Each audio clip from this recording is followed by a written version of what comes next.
Hey guys, Steve here. Today we got to look at the new Global XP ship. I call it Green XP, but we got JoJo on the screen here. We got Gascogne, Tier 7 French Battleship. There's the build that we've been running. Early impressions video. Played about 10 games, give or take. Formulated an early impression. Now I'm about to parlay that to you here. Jean Bart, Richelieu, very similar in terms of the stats on paper of the ship, but anyone who's played those ships, anyone who's played against them. Now, keep in mind when you play against them, you normally can't see them because they're so far back. Often they're even on the moon, so you'd have to get your Hubble telescope out to see them. But if you've ever actually seen them up close, both turrets on those ships in the front. This one, more traditional layout. One in the back, one in the front. 4 guns each, 380 calibers. So we got basically the same gun stats as the Richelieu. Richelieu has 0.1 better range. Jean Bart, 22.9 reload. I got 26.4 on this one and the Richie. So for some reason the Jean Bart just gets much better reload. Maybe I've got a different setup with the mods. I'd have to verify that. Maybe all these stats are even closer than I suspect. But on my builds, the Jean Bart does have the better reload. Same damage with HE, same fire chance, same AP damage, same turret traverse. Everything else is the same. You're going to see here early on, though, as I'm talking, you're going to see an early turn. And this is kind of, the more I've played the ship, the more I favor this turn early on. It's a little bit of a field play because you do want to get close enough that you're basically within range to start firing once these guys get spotted. But we got pretty good range on this ship, 18.9. So you can sail forward 10-15 seconds, commence the turn, and there we're not quite as steeply angled as we can get, but we get pretty good firing angles off the rear of the ship, and it seems to defend itself better when you angle with the rear towards them. You can see the front, of course, those cheeks kind of stick out. These ones, I don't know, I haven't seen the armor views, but for whatever reason, when I open up my angle just enough to get those back guns in play, which of course you're going to be tempted to quite a bit, then ships were able to punish me through the nose, it seemed like. Always easier to tell, at least for me, how the damage is being taken on a ship when you're the shooter. When I'm receiving the damage, there's a lot going on, and you can't exactly see exactly where those shells are hitting you. So it's kind of guesswork for these early impressions videos, how the armor seems to hold up. But I'm just telling you, my experience, it seems a little bit more of a durable battleship when we're in a rearward firing position. So practice those turns if you're interested in that move. There's plenty of battleships that benefit from an early round turn like that. Number one, first and foremost, it allows you to disengage when the HE rain of fire comes pouring down. If you're pointed at the enemy when you begin to withstand an HE spam attack, then your options are to gun it towards them or try and reverse, which usually is going to go quite slowly for you, and often you're just going to burn to death. So by completing that turn early like we did there, that gives you more options on disengagement as well. But if you go back and re-watch that sequence, just keep in mind we weren't quite as steeply angled against those ships as we possibly could have. Nuremberg, what are you doing here? Tier 7, you're a Tier 5. Let me tell you what I think about that. Failed platooning. He gone! Don't play in a division with your friends and not play the same tier. I shouldn't have to tell anyone this. Hopefully everyone watching gets this. But if you're not, on the same page here, just play the same tier. It's a disadvantage for that red team to have a Tier 5, especially at Nuremberg. Come on.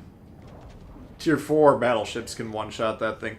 This thing ain't going to have any problem. So to drive that point home, I also destroy the Colorado, who's in that division, and the Cenops, also in that division, and I also do my best to destroy him, even though we should probably be shooting this Udachi, but I was particularly vindictive in this particular game just due to some of the hardships that I'd experienced earlier on in the play session. Anyway, mobility-wise, we got the same good speed, 29.8 top speed on this, not counting the engine boost, which is one of the consumables that you'll see on the bottom there. 850 turn radius, same as the other ones. 13 second rudder shift. Now that's better than my Ritchie and my Jean Bart. I suspect what's going on is I probably have prop mod on those, since those are drop your anchor type battleships. This is more of a fluid type battleship. Got steering gears on here, so I think that's what accounts for that difference. And then detectability 14.8. Better than the Richelieu, which currently doesn't have camo, so that might account for the discrepancy there. 14.7 on the Jean Bart, so not amazing in terms of concealment, but not the worst either. So I think you might be tempted to say, okay, tier 7 French battleship, I know how to play this. Just sit there, point nose in on them. But with the rear turret, of course, now we're cutting our firepower in half by doing that. So if that's what you're thinking you're going to be doing here, go ahead and take your Jean Bart out.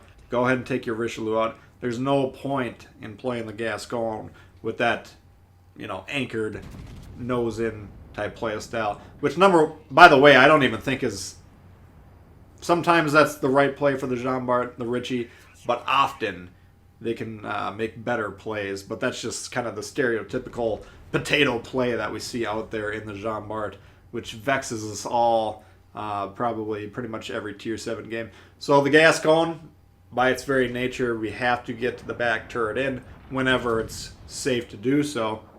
And that means being more fluid, more mobile is going to facilitate that. So I would say, in my opinion, I would classify the entire French battleship line as a flanker class of battleship. Haven't covered that particular piece, as we would call it, in the strategy guide series yet. Perhaps we'll do that at some point in time. But I think the whole line typically does well if you can try and get towards the edge of the map. We're not really doing that in this game. We've kind of been stuck here. Well, not necessarily stuck, but we've been down here basically pinning the team from moving forward and doing a pretty good job of holding them down here. But look for opportunities to use the mobility of these ships. And I'm not, like I said, I'm not a huge fan of that engine boost, but since you got it, it does help you get to those flanking positions even more readily. So use the mobility. Try and get on those sides, and that's, usually when you're going to get the most effectiveness out of these ships. Why I wanted to highlight this game, wonkiness of the guns. They're kind of typical French, at least tier 7 battleship guns, where sometimes you pull the trigger, fire in a max range shot, you're like, wow, perfect grouping, great salvo, high damage, great penetration, everything lines up. Next salvo, the same exact shot. Every shot goes every which way, like you're playing the Bismarck. So that's my experience with these. That was my opening experience with this Gascogne. I was like, oh my god, this thing can't hit anything. What do we got? Celiacs? What do we got? George Dewey? Who's piloting this thing? Although George Dewey is forgotten today, in 1899 he was equivalent of a rock star. Rock star or no, in this game as a battleship commander, he'll make you tear your hair out. At least he did back when I had him for the first 6 months of this game as my battleship commander. Anyway, Gascogne, again, why I picked this game. We've seen the good, the bad, the ugly with the guns. I think that's part of the French battleship experience. But hopefully we're seeing a little bit of the different mentality rather than sit there parked nose in. In this game, we elected to play the turn early and then hold down these ships from advancing forward, kind of pinning them down. Effective this game. Sometimes you're going to want to use the mobility, though. Get some sort of flanking position going and use the ship's speed to your advantage that way. So those are kind of the two main options. Sitting there dropping anchor, not going to really work with this one. So would you like the ship? Well, I think if you like the Jean Bart, if you like the Richelieu, but you want to change it up a little bit, i.e. you like the performance of those ships in terms of the movement, in terms of how the guns perform once those shells hit enemy ships or once they're fired in the air, not just how you point the ship at the enemy, because of course that's much different. Your positioning going to be different, your movement different. Again, I would reiterate, Jean Bart and Richelieu players could probably use a little more movement in their diet to begin with, but going on based on how I see most of them being played right now, the drop the anchor type playstyle, not going to work for this. So maybe if that's what you're used to with these tier 7 French battleships, you'd like to shake it up, this would be a good option for you. Overall, I don't think it's going to be my favorite tier 7 green XP battleship. We got the Alabama. I really like that one. Monarch, I like that one more than others. Tirpitz, you got Odin. Jean Bart, Jean Bart I would still say is the stronger of the two ships. Gascogne is just kind of a nice change of pace.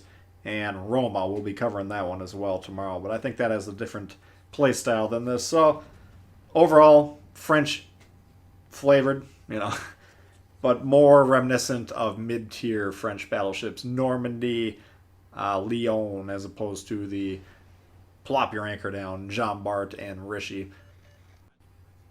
One thing I'll note too, similar durability on these turrets as the Jean Bart Richelieu. So if you can angle those turrets on the reload, that'll help you quite a bit. If you don't know what I'm doing or what I'm talking about when I'm saying that, when you're reloading your guns, if you point the turrets not at the target you're dueling, especially a close quarters duel, but kind of maybe a 30-degree away from them, you can use gun lock, preset 3, preset 4, have those options. Lock the guns, absorb the incoming fire, then position the guns back at them. That'll extend the life of those turrets quite a bit. Anyway, that's a look at the Gascogne for you guys. Hope you did enjoy it. If you did, please hit the thumbs up. New to the channel, consider subscribing. A lot of World of Warships coming all the time. Questions, comments, leave them below. I'd love to hear from you guys. And we'll see y'all later. All right, peace.